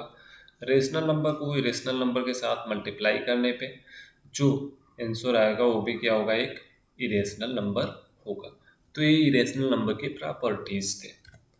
अब हम आते हैं प्राइम नंबर्स। ठीक है, प्राइम नंबर्स क्या होते हैं, वे नंबर जिनके केवल 2 फैक्टर होते हैं। प्राइम नंबर जो होते हैं वो अभाज्य संख्याएं होती हैं। तो हम यहाँ पे लिख देते हैं अभाज्य संख्या। तो जैसा कि हमने आपको बताया था कि प्राइम नंबर्स क्या होते हैं, वे नंबर्स जो जिनके केवल 2 फैक्टर होते हैं। तो 2 हो गया, 3 हो गया, 5 हो गया, 7 हो गया, 9 नहीं होगा, 11 हो गया, 13 हो गया, ये हमारे क्या है, प्राइम नंबर्स है। अब यदि हमें कोई बहुत बड़ा नंबर दे दिया, ठीक है, हमने आपको ये भी बताया कि प्राइम नंबर फाइंड आउट करने के लिए कोई ट्रिक नहीं होता है। ठीक है, उसको हमें पता ही करना होता है, जस्ट चेक करना होता है सबसे कट करके कि वो प्राइम नंबर है या नहीं।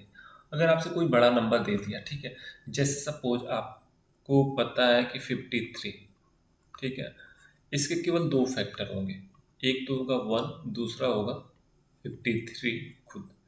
इसके अलावा कोई और फैक्टर नहीं होगा और किसी से यह 53 नहीं कटने वाला।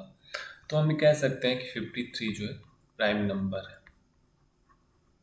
बट सपोज हम ये मान के चलते हैं कि 53 का फैक्टर हमें पता ही नहीं है, बहुत बड़ा नंबर है, मैं ऐसा सपोज करके चलते हैं कि 53 बहुत बड़ा नंबर है, उसका फैक्टर हमें मालूम नहीं है। तो हम ये कैसे जांच करेंगे कि यह प्राइम नंबर है या नहीं है। तो एक तरीका है कि पहला, इसमें हम कुछ स्टेप फॉलो करते हैं।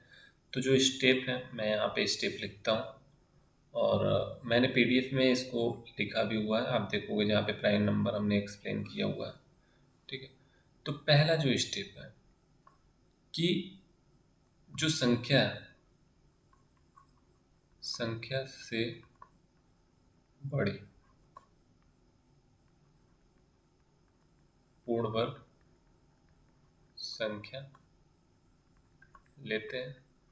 ठीक है, पहला स्टेप है। सेकेंड स्टेप, उस संख्या का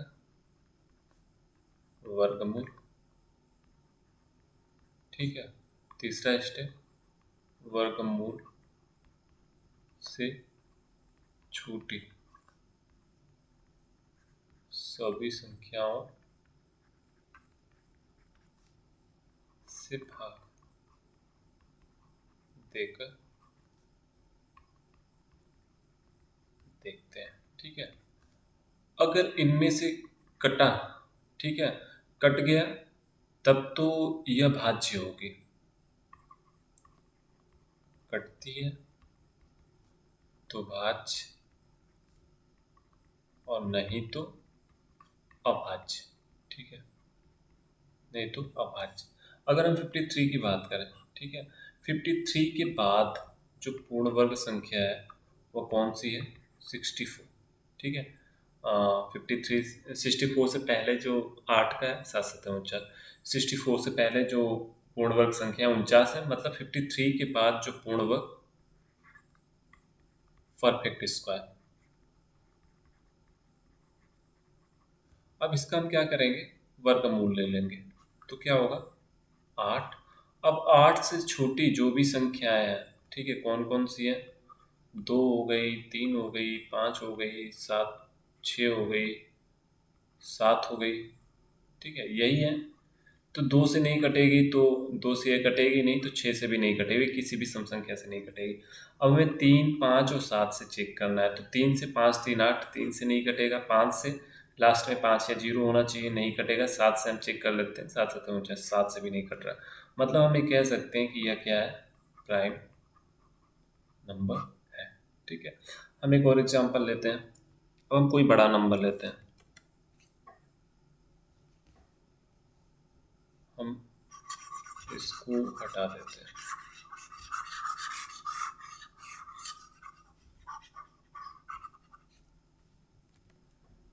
और यहाँ पे हम एक नंबर ले लेते हैं, हम जैसे आपसे पूछ देते हैं 391 एक प्राइम नंबर है या नहीं।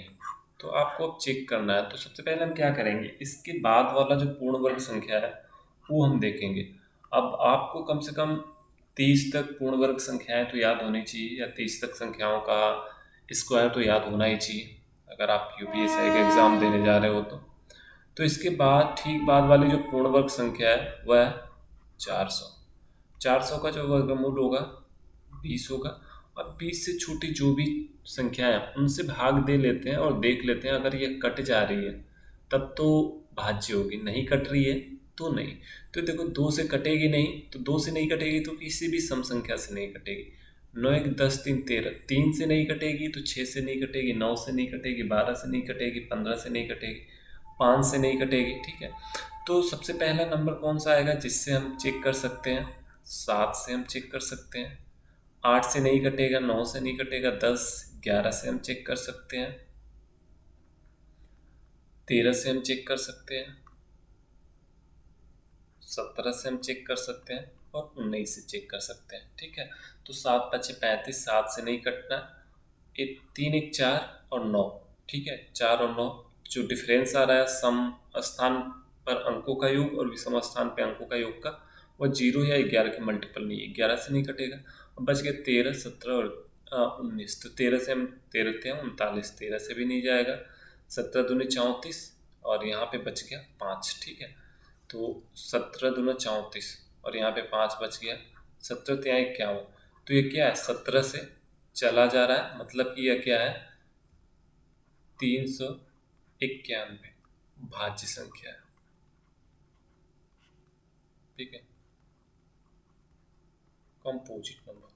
अगर हम यहाँ पे 93 कर देते हैं, ठीक है, अगर 93 कर देते हैं तो 17 से भी नहीं जाएगा, 13 से भी नहीं जाएगा, 19 से हम चेक करेंगे, 19 दूनी 38 और 19 से भी नहीं जाएगा।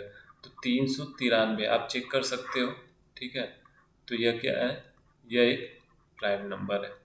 तो इस तरीके से यदि आपको प्राइम नंबर चेक करना हुआ तो क्या करोगे, सबसे पहला स्टेप है संख्या के ठीक बाद वाली पूर्ण वर्ग संख्या लेते हैं, उसका वर्गमूल लेते हैं, वर्गमूल से छोटी जो भी संख्या है उनसे हम कैंसिल करके देख लेते हैं, यदि भाग चला जाता है तो भाज्य होगी, मतलब कि कंपोजिट नंबर होगी। अगर नहीं जाता है तो वो प्राइम नंबर होगी या भाज्य संख्या होगी। तो नंबर सिस्टम का सब कुछ हमने, बेसिक इंट्रोडक्शन था वो सब कुछ हमने देख लिया। हमने देखा नंबर्स कौन कौन से होते हैं, फिर डिविजिबिलिटी रूल देखा, फिर हमने देखा यूनिट डिजिट कैसे हम फाइंड करते हैं। तो अब देखते हैं कुछ क्वेश्चन जो हमने पढ़ा उससे रिलेटेड कुछ क्वेश्चन। सबसे पहला क्वेश्चन है, सबसे छोटी अभाज्य संख्या कौन सी है। ठीक है, सबसे छोटी अभाज्य संख्या कौन सी है। तो यहाँ पे आप देखो 1 2 3 4। ठीक है, तो यहाँ पे जो हमारा आंसर होगा वो क्या होगा, 2 होगा। मैंने आपको बताया कि एक तो अभाज्य संख्या है ही नहीं, 2 3 4, 4 भी अभाज्य संख्या नहीं है, 2 और 3 है, और इसमें सबसे छोटी कौन सी है, 2 है। और 2 को हम ये भी कहते हैं ओनली इवन प्राइम नंबर। एकमात्र सम अभाज्य संख्या जो है वह 2 है, सबसे छोटी अभाज्य संख्या 2 है। नेक्स्ट है 2 5 4 6 7 में 5 का स्थानीय मान प्लेस वैल्यू क्या है। ठीक है, तो हम यहाँ पे इसको लिख लेते हैं 2 5 4 6 7। 5 का स्थानीय मान हमें जानना है, तो ये 5 गुणे इकाई दहाई सैकड़ा हजार, हजारवें स्थान पे है तो हम 1000 से गुणा कर देंगे, तो ये क्या हो जाएगा 5000। मैंने बहुत सिंपल सिंपल क्वेश्चन लिए हैं। तो यहाँ पे इसका जो आंसर होगा हमारा ऑप्शन ए। नेक्स्ट क्वेश्चन पे आते हैं। इस नंबर में 6 के स्थानीय मान तथा जातीय मान का अंतर क्या होगा। ठीक है, तो हम पहले स्थानीय मान निकाल लेते हैं। 3, 6, 7, 8, 9, 5। तो 6 का जो स्थानीय मान होगा 6 गुणे इकाई, दहाई, सैकड़ा, हजार, 10,000। 6 गुणे 10,000, तो ये हो जाएगा हमारा 60,000। और फिर हमारा हो जाएगा -6, तो लास्ट में 4 आएगा। यही हमारा आंसर होगा। 3 अंकों की कुल कितनी संख्याएं संभव है। संख्याएं यहाँ पे गलत हो गया, इसको आप सही कर लेना।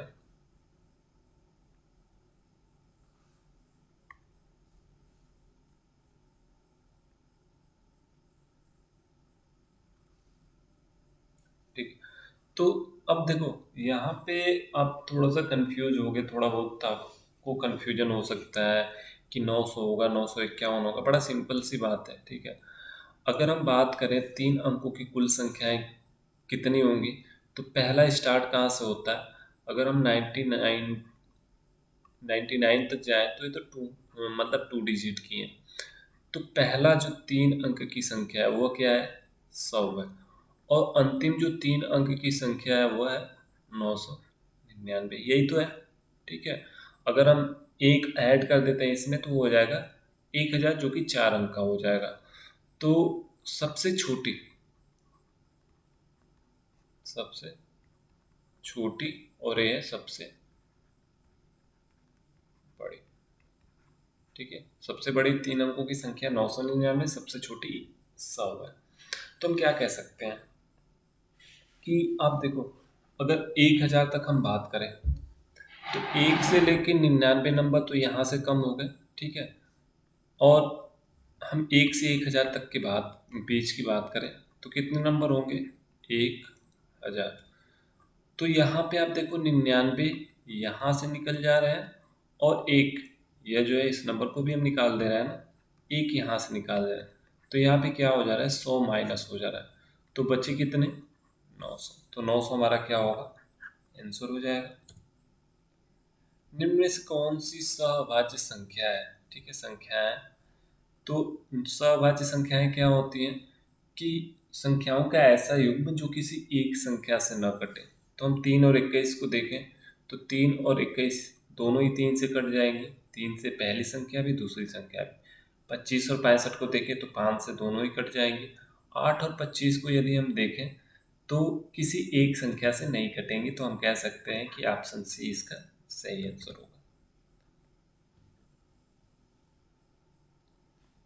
अब देखो अगला क्वेश्चन है। यह जो क्वेश्चन है यूपीएसआई लेवल का बिल्कुल भी नहीं है। यह बेसिक कॉन्सेप्ट को क्लियर करने के लिए एक क्वेश्चन है, जो भी इस सेट में जितने भी क्वेश्चन मैं आपको करा रहा हूँ। ठीक है, आगे के सेट से हम यूपीएसआई लेवल का जब कंप्लीट हो जाएगा हमारा चैप्टर, तब हम यूपीएसआई लेवल का करेंगे। ये बेसिक कॉन्सेप्ट को क्लियर करने के लिए।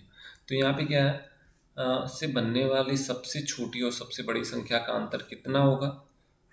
तो यहाँ पे आप देखो क्या है, सबसे छोटी संख्या क्या होगी। तो सबसे छोटी संख्या जो होगी ना, वो सबसे छोटे अंक से शुरू होगी। और सबसे छोटा अंक इसमें कौन सा है, 1। तो हम कह सकते हैं कि अंकों को यदि हम असेंडिंग आर्डर में लिखें तो सबसे छोटी संख्या में मिल जाएंगे। असेंडिंग आर्डर मतलब कि बढ़ते क्रम में लिखें। तो यहाँ से हम अगर छोटी संख्या लेते हैं तो 1, 2, 4, 5, 7, और सबसे बड़ी संख्या की यदि हम बात करें तो सबसे बड़ी संख्या जो होगी, हमें अंकों को घटते क्रम में डिसेंडिंग आर्डर में लिखना होगा। तो हम इसे क्या करेंगे, 8, 7, 5, 4, 2, 1, और हम इसको माइनस कर देंगे तो यहाँ पे 3 आएगा, यहाँ पे 4 आएगा, यहाँ पे आई थिंक 8 आएगा, और यहाँ पे 0 आएगा, यहाँ पे 5 आएगा, और यहाँ पे हमारा 7 आएगा। तो 750 843 ऑप्शन सी हमारा जो है करेक्ट आंसर होगा।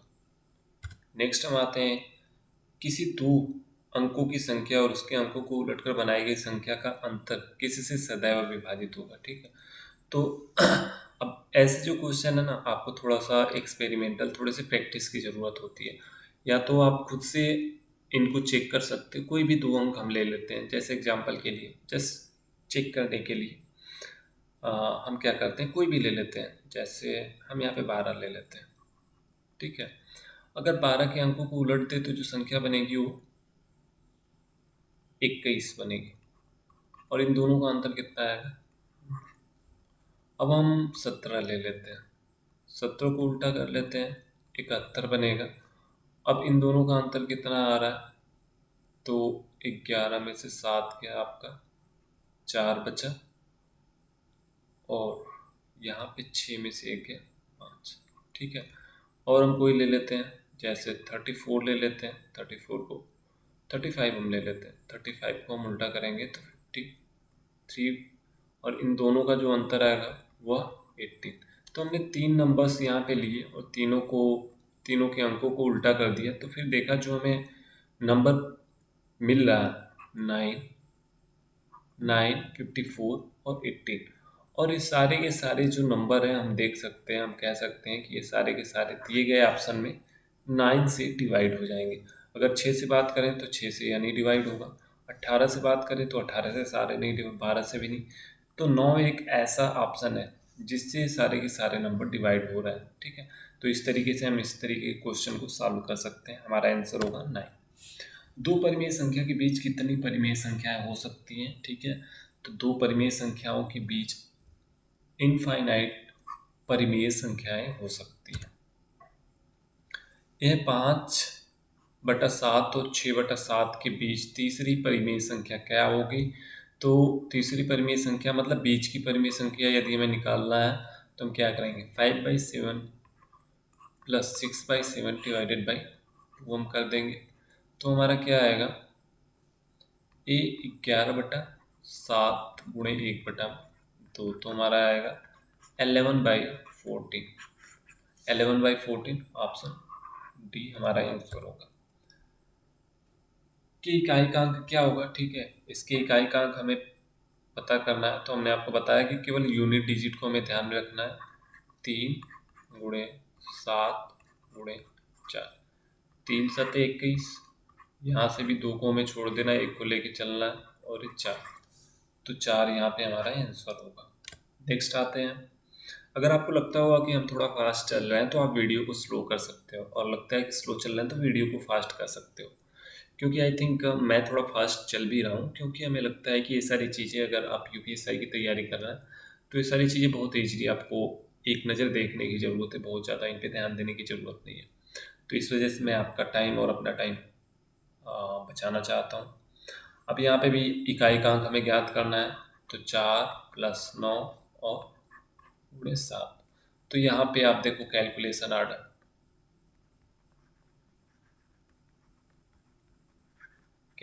आर्डर का आपको ध्यान रखना होगा। ठीक है, तो कैलकुलेशन आर्डर क्या कहता है, पहले मल्टीप्लिकेशन होगा, 9 7 63, 6 से हमें कोई मतलब नहीं, और इसको हम इसमें ऐड कर देंगे तो 4 3 7 हमारा आंसर होगा। तो ऑप्शन ए हमारा आंसर होगा।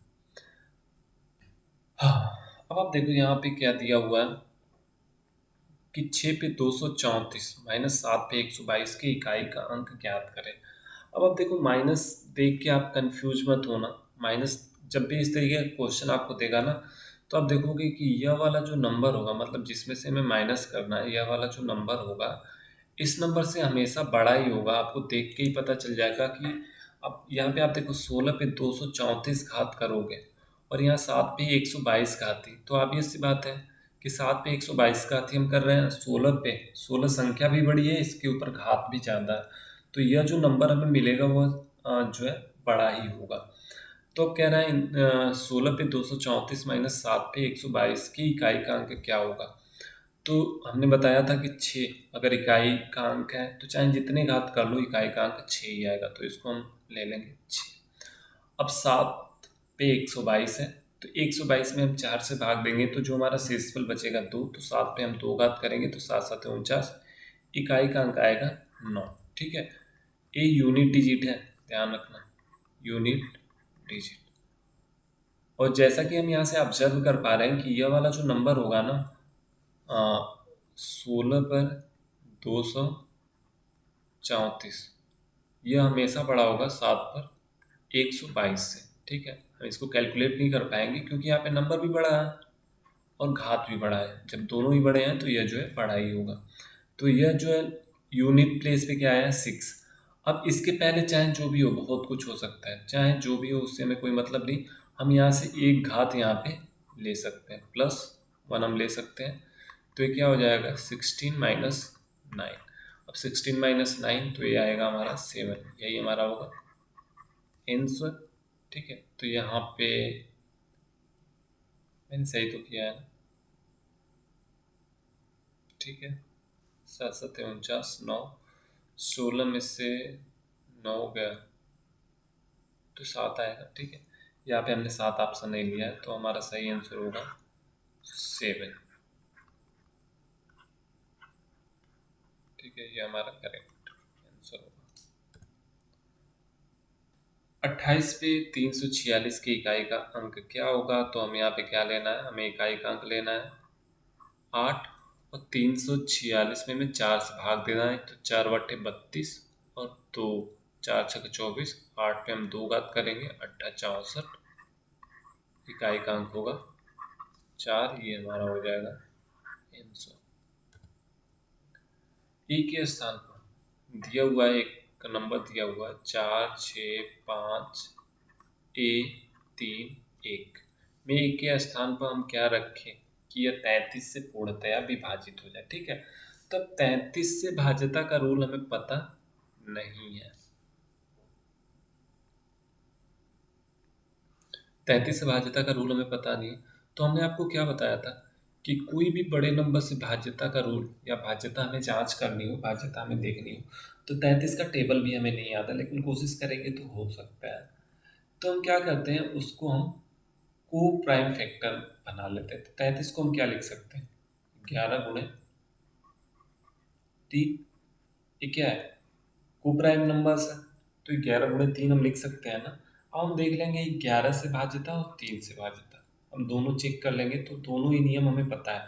3 से भाज्यता पहले हम जांच कर लेते हैं। 3 से भाज्यता का नियम क्या है कि अंकों का योग जो है वो 3 से विभाजित होना चाहिए। तो हम चेक कर लेते हैं यहाँ पे 4 6 4 10 5 15 15 3 18 18 1 19, 19 है योग। अगर ए की जगह पे मिनिमम हम कौन सी वैल्यू रख सकते हैं, हम 2 रख सकते हैं। ठीक है, हम यहाँ पे मिनिमम 2 रख सकते हैं। तो जब हम 2 रखेंगे, हाँ 2 रख सकते हैं, 2 रखेंगे तो 21 हो जाएगा, तो 3 से कट जाएगा। 2 के बाद हम क्या रख सकते हैं, 21 के बाद 24 होता है, तो हम यहाँ पे 19 + 5 + 8, ये 3 वैल्यू हम यहाँ पे रख सकते हैं। अब हमें 11 से भाज्यता का नियम जांच करना है। तो 11 से भाज्यता का नियम क्या होता है, सम स्थानों पे स्थित अंकों का योग विषम स्थानों पे स्थित अंकों के योग का अंतर यदि 0 हो या 11 के मल्टीपल हो तो वो संख्या 11 से विभाजित होती है। तो पहले सम स्थानों पे हम चेक कर लेते हैं। हम कलर इसका चेंज कर लेते हैं यहाँ से। जो सम स्थान पे 4, सॉरी विषम स्थान पे 4 5 3, ठीक है, 4 5 4 9 9 3 12 या 12 आ रहा है। ठीक है, और यहाँ पे हम 6 1 7 7 हो रहा है, और यहाँ पे होना कितना चाहिए, या तो 11 का मल्टीपल होना चाहिए। ये क्या हो रहा है 7 + ए, 7 + ए बराबर कितना होना चाहिए, 12 होना चाहिए ना, क्योंकि इन दोनों का अंतर हमें क्या चाहिए, 0 चाहिए, तभी वो 11 से मल्टीपल होगा। तो हम यहाँ पे ए की जगह पे क्या रख सकते हैं, 5 रख सकते हैं। 2 यदि हम रखेंगे तो 7 2 9 हो जाएगा। ठीक है, और 9 12 का अंतर 3 आएगा। 8 यदि हम यहाँ पे रखते हैं, 8 7 15, तो 15 और 12 का अंतर 3 आएगा, तो हम यहाँ पे क्या रख सकते हैं, 5 रख सकते हैं। तब ये क्या होगा, 11 से भी कट जाएगा और 3 से भी कट जाएगा, तो हम क्या कर सकते हैं इसको, तो हम ये कह सकते हैं कि यहाँ पे जो हमारा करेक्ट ऑप्शन होगा 5। 5 हम देख सकते हैं ऑप्शन बी।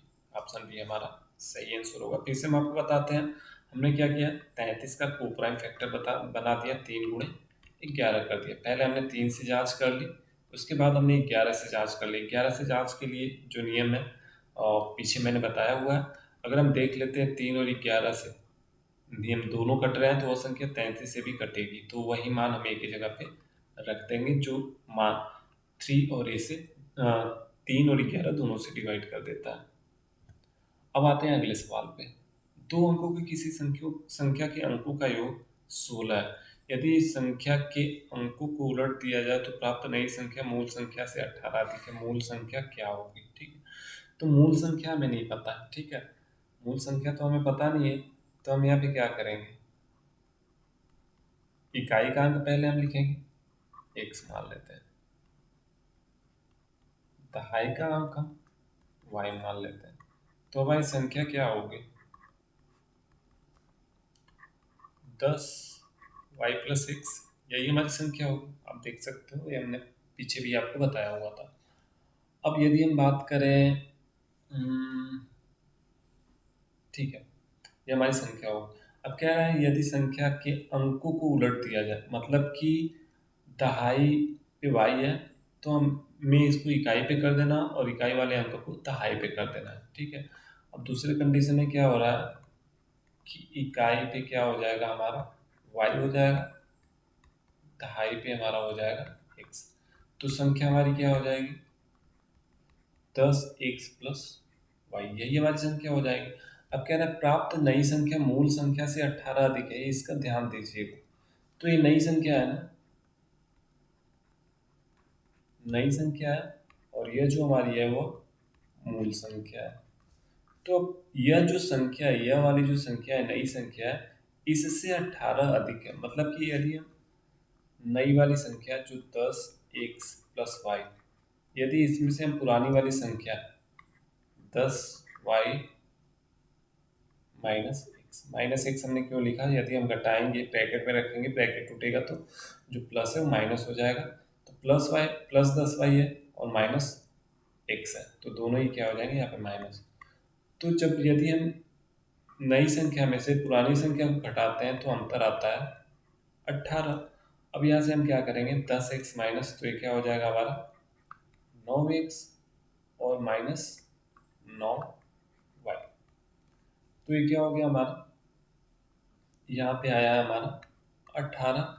हम 9 यहाँ से कॉमन लेंगे, x - y बराबर 18, तो हमारा क्या हो जाएगा, x - y बराबर यहाँ पे हमारा एक कट जाएगा, तो हमारा आएगा 2। अब यहाँ कह रहा है कि संख्या के अंकों का योग 16 है, तो x+y हम चेंज कर लेते हैं, x+y बराबर 16 गिवन है, और x - y बराबर 2 हो गया, ठीक है। तो हम यहाँ पे इसको लिख लेते हैं, x+y बराबर 16, x - y बराबर 2। यहाँ से इसको हम कैंसिल करेंगे तो 2x बराबर 18, x बराबर हो गया हमारा 9, और y बराबर हमारा हो जाएगा 16 - 9 7, ठीक है। तो y बराबर हमारा हो गया 7, x बराबर हो गया हमारा 9। तो संख्या क्या हो जाएगी, दहाई का अंक 7, 79, ठीक है, यही हमारा आंसर होगा। तो हमारा आंसर क्या होगा, ऑप्शन कहाँ गया, ऑप्शन सी, यही हमारा आंसर होगा। अगले क्वेश्चन पे आते हैं। दो अंकों की किसी संख्या में दहाई का अंक इकाई के अंक से 4 कम है। यदि संख्या के अंकों का योग 10 है तो संख्या होगी। इसको आप खुद से एक बार ट्राई करना, पिछला सवाल कुछ इसी तरीके से था, तो उससे मिलता जुलता ये सवाल है, थोड़ा सा आपको चेंज कुछ करना पड़ेगा, तो आप देख लेना। कोई संख्या 11 तथा 6 दोनों से विभाज्य है, तो वह संख्या निम्न में से किससे सदैव विभाज्य होगी, ठीक है। अगर आपको कुछ ऐसा सवाल देता है, ठीक है, कोई भी ऐसा सवाल देता है और ये दोनों जो नंबर्स दिए गए हैं वो सभाज्य हैं, जैसे आपको दे दिया कि कोई संख्या 3 और 7 दोनों से भाज्य है, तो वह किस संख्या से सदैव भाज्य होगी। तो इन दोनों का जो मल्टीपल होगा, आप ये देखो को प्राइम नंबर है, और जब भी आपको ऐसा सवाल देगा ना, तो जो नंबर्स होंगे वो को प्राइम ही होंगे मैक्सिमम। ठीक है, तो हमें क्या करना है, 3 7 21, इनका जो मल्टीप्लिकेशन होगा 21। तो यदि कोई संख्या इन दोनों से कट रही है तो वह 21 से, इन दोनों के गुणनफल से जरूर कटेगी। 21 से कटेगी, ठीक है। अगर ऑप्शन में 21 है या 21 का कोई भी मल्टीपल है, ठीक है, 21 का कोई भी मल्टीपल है, तो उन सब से वह संख्या जो है कटेगी। कुछ भी ऑप्शन में 21 है या 21 का कोई भी मल्टीपल है, तो वो क्या होगा, आपका आंसर हो जाएगा।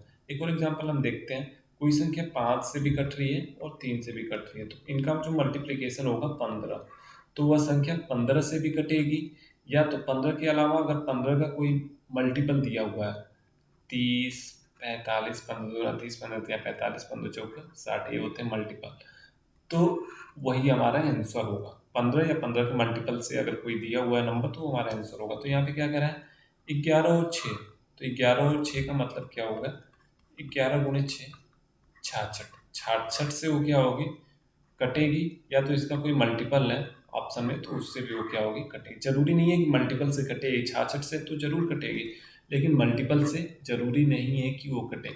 क्योंकि अगर मैं बात करूँ 3 और 5 से कोई संख्या कटती है, ठीक है, तो मान लेते हैं 15 है, तो वो संख्या जो है 3 और 5 से कट रही है, तो 15 से कटेगी। ऑप्शन में 15 दिया है, तो 15 15 से कट जाएगा। लेकिन 15 के मल्टीपल की हम बात करें 30, तो यह क्या है, यह काटेगा, नहीं काटेगा, 15 को नहीं कट कट करेगा, पूरा पूरा नहीं कट करेगा। तो जरूरी नहीं है कि मल्टीपल से कट जाए, लेकिन अगर 15 नहीं दिया है तो ऑप्शन में हमारा 15 का मल्टीपल हो सकता है। तो इसी तरीके से 66 कहीं नहीं है ऑप्शन में, तो 66 का मल्टीपल देखेंगे, तो 66 का जो मल्टीपल है 132, वही हमारा आंसर हो जाएगा। अब हम चलते हैं अगले क्वेश्चन पे। निम्न में से कौन सी एक अभाज्य संख्या है, ठीक है, अभाज्य संख्या जांच करने का रूल हमने बताया है। कैसे, पहला स्टेप स्क्वायर नंबर, ठीक है, next square number, second step है take square root, third step है स्क्वायर रूट से छोटी जो भी संख्या है उससे भाग देके आप चेक कर लोगे कि अगर भाग जा रहा है तो ठीक है, नहीं जा रहा है तो अभाज्य संख्या होगी। तो आप इसको खुद से एक बार ट्राई करना। और इस वीडियो के लिए इतना ही, आशा करता हूँ आपको ये वीडियो अच्छा लगा होगा। अगले एपिसोड में हम नंबर सिस्टम, अगले लेक्चर में भी हम नंबर सिस्टम ही देखने वाले हैं, क्योंकि नंबर सिस्टम एक बहुत बड़ा टॉपिक है। और नंबर सिस्टम खत्म होने के बाद हम ये देखेंगे कि पिछले साल की पेपर में, मतलब 2017 में जो एसआई का पेपर हुआ था, नंबर सिस्टम से कौन कौन से क्वेश्चन पूछे गए थे, किस किस टाइप के क्वेश्चन पूछे गए थे। तो यदि आप सीरियसली यूपीएसआई की तैयारी करना चाहते हो, मैथ की तैयारी करना चाहते हो, तो हमारे चैनल से जुड़ जाओ। इस चैनल को सब्सक्राइब करो, लाइक करो, औरों के साथ शेयर करो। आपको यहाँ पे मैथ का कंप्लीट कोर्स, इस आई लेवल के मैथ का, ना कि एसएससी सीजीएल लेवल के, ना कि कांस्टेबल लेवल का, बिल्कुल एसआई लेवल का आपको तैयारी कराया जाएगा। तब तक के लिए bye bye, take care and thank you.